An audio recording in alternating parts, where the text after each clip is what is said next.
Hello? Hey, beautiful. Prince Philip. Oh, hi, Philip. Yeah, we met at the ball. I was the handsome one who was wearing Hey, Philip, tell me if this sounds like a phone hanging up. Yeah, it totally does. Hello? Kazul gives her a cave for her quarters, already furnished and lived in. Kazul makes reference to having princesses in the past, but they were rescued, as is the traditional cycle of dragons keeping princesses. Simrine moves in easily, quickly adapts to cleaning and cooking for Kazul, and she comes up with a list of items that she needs Kazul to get for her if she is to take care of Kazul properly. Kazul is impressed and promises to track the items down. The two of them have a good working relationship and are fast on their way to becoming friends. The Enchanted Forest Chronicles have a lot of goofy references to recognizable fairy tales, and Simrine is once stated to be Sleeping Beauty's great-grandniece, and she superficially resembles her as the prisoner of a dragon. However, she more greatly resembles and subverts Snow White, a character who is incidentally referenced in passing in Talking to Dragons. Snow White is a princess whose evil stepmother, the Queen, forces her to work as a scullery maid, and part of that horrific child abuse is the implication that a princess should be kept safe from that kind of hard work, fit only for the lower class. That is to say that there is a classist element to the story. When Snow White arrives at the dwarves' cottage, she makes a deal to cook and clean for them in exchange for room and board. And this is a skill that her hardship bequeathed to her. She was abused, but she got something from it and was able to use it to survive in the adventure world. There is a shocking contrast in that an upper-class princess could act as a lower-class woman, and the prince eventually rescues her from that awful lower-class life to put her on a pedestal ever after.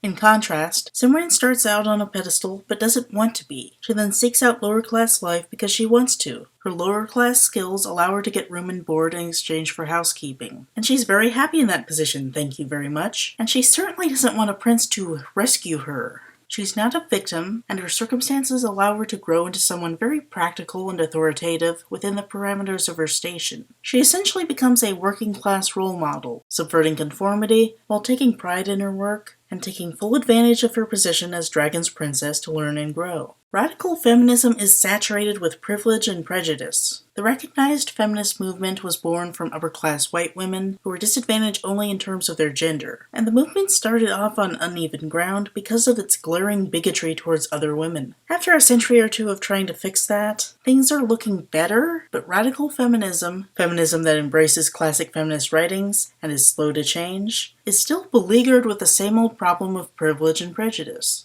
Despite its embrace of socialist ideology, this includes classism to a significant extent. Radical feminists cling to outdated ideas of how the founding mothers wanted to be treated as upper-class white women, and they want to promote a problematic ideology of putting women on pedestals for feminism, as if the fact that it's for feminism could erase the problematic nature of that idea. They cling to the idea that women are worth more than how the system treats them, and they associate the system with patriarchy and capitalism. This carries with it the idea that women shouldn't have to work in jobs that they deem degrading, and they say that these women are victimized by patriarchy and capitalism, when the women who work in these jobs reject radical feminist ideas of how women ought to be respected, and say that these jobs work for them, so butt out. The radical feminists respond that their victimization is so extensive that they're not thinking straight and need rational thinking women like them to rescue them. I'm speaking primarily of sex workers as well as general menial jobs that are disrespected by the upper-class white women who inform radical feminism. The radical feminist disrespect of Simrine's ability to be empowered as a dragon servant is equivalent to the real-world prejudice. And the real-world problem where feminists want to quote-unquote rescue women by essentially kidnapping them and forcing them to do something that the radical feminists consider respectable is equivalent to Prince Thranduil and the various knights wanting to quote-unquote rescue Simrine by forcing her into the traditional marriage.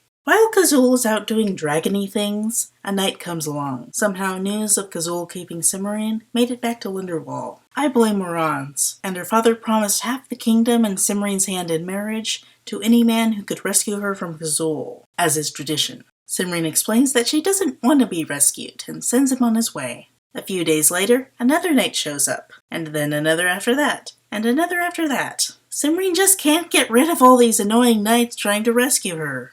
And that should emphasize that this is not about Kazul enslaving Simrine. She might have been afraid of dragons eating her at the initial meeting, but she has the chance to get away now, and she rejects it. It's not really rescue for her. Going off with a knight would mean a return to the oppressive human society, while she can be free by working for Kazul, and she chooses freedom. It's like if Snow White were to reject the prince so that she could stay with the dwarves because she actually likes them and doesn't even know that prince guy. Among the knights is Prince Thranduil, who wants to save her only for the glory. He doesn't really like her, but he feels he has to save her out of propriety, and because he looks stupid returning empty-handed. She tells him to leave, but he doesn't listen and comes back every few days to see if she's ready to be rescued. It's the fantasy equivalent of guys hassling women on the bus to ask them out when they clearly have their earbuds in, signaling that they're not interested. Yes, these malevolent agents of patriarchy are indeed the characters that I'm comparing oppressive radical feminists to. Be ashamed. One day, a sensible witch named Morwen shows up. She's a friend of Kazul's who wanted to meet the princess for whom Kazul wanted to borrow a crepe pan. Morwen is arguably the most delightful part of the Enchanted Forest Chronicles because of her strict, no-nonsense personality. Aside from being a witch who can talk to cats, she is the most normal character in this wacky fantasy world. It feels like a nice neighbor you would politely visit every so often, so you can enjoy her homemade muffins. Morwen hears about the knights and suggests that Cymrine make a road washed out, use alternate route sign. Cymrine does so and heads out to post it, but runs into a wizard named Zeminar.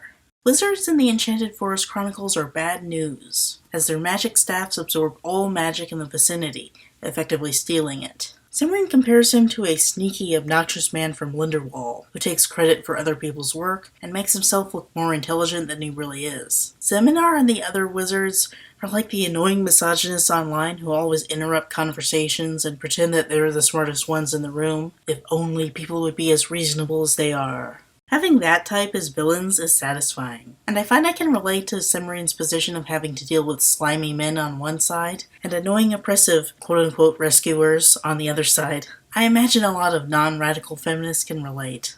Zeminar turns a section of the path invisible, and tries to get Cymrine in his debt by making her ask him for help, but she walks on the path Roadrunner style, posts the sign, and bids him good day. Unfortunately, her inexact wording counts as an invitation. He promises to stop by again, and teleports away. Moron swallowed her, and thinks that she's causing trouble, and they argue long enough for Thranduil to get there, and the two of them fight, and it's pretty funny. It's two of her harassers attacking each other in a way that spoofs fantasy tropes. Morans flies away, essentially promising to tell on her for trying to escape, making him seem more annoying and petty than an actual threat, just like Thranduil. Cymrine seizes the opportunity to pretend to have sprained her ankle in the excitement, thus being unable to escape for at least a month, which for a while at least gets Thranduil out of her hair. Hoping that it would reflect badly on Kazul, Moran spreads a rumor that Cymrine collaborated with wizards and knights to escape. Kazul knows that Cymrine has no desire to escape, and doesn't even need to check. So she invites a bunch of her friends to dinner, so that Cymrine could very visibly serve them dessert. Cymrine loves her job and only frets about having to make a lot of chocolate mousse very quickly, but she gets it done, cleans up, and then picks out a fancy dress from the magic, clothes-generating wardrobe in her quarters. I do like that she's more developed than simply being a tomboy, and can have fun wearing a fancy gown for a special occasion, when given the freedom to dress practically in day-to-day life. During the dinner party, Cymrine has to serve the dragons according to a specific protocol that she learned from her princess lessons. This is an interesting point about how classes you hate can still impart useful knowledge. It can be seen as an upper-class counterpart to Snow White being forced to work as a scullery maid in the castle, and then taking the skills to her working environment in the dwarf's cottage. It's also comparable to Brave, showing both Merida's father's masculine lessons and her mother's feminine lessons as equally valuable.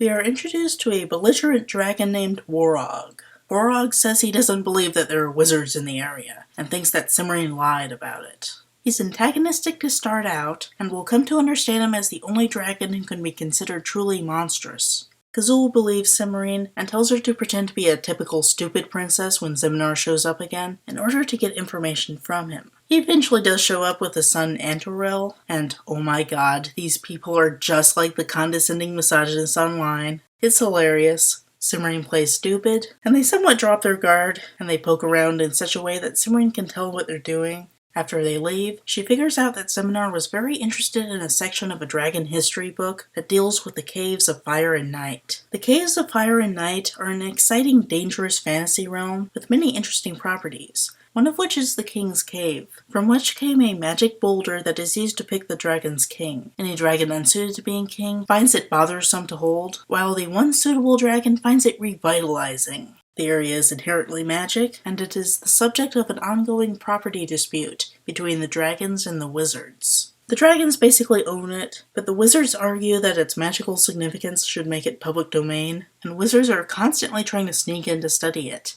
Almost all published documents on it are of dragon origin, and Kazul learns that recently wizards have been stealing dragon documents right and left. Morwen has one of the few books on the caves not of dragon origin, so Kazul and Simrine pay her a visit to borrow it. To do this, they have to pass through the Caves of Fire and Night, and the Enchanted Forest, both of which are dangerous fantasy realms of adventure. Kazul gives Simrine a magic sword that makes its wielder undefeatable, which is not the same as invulnerable, so there's still a risk to use it. Kazul keeps away most predators, but a rock gets brave and attacks Simrine. She draws the sword and deals it a fatal blow. With the last of its energy, it gives her a token of 3 magic feathers that will allow her and anyone touching her to teleport to a visualized location. I think her success in battle despite being a beginner is reasonable because of the emphasis of the magic sword, enabling her success while still being dangerous. Sort of like giving an Uzi to someone with very little training in firearms. You'd expect them to be successful in killing the opponent, but the real test is if they can keep from shooting off their own foot in the process.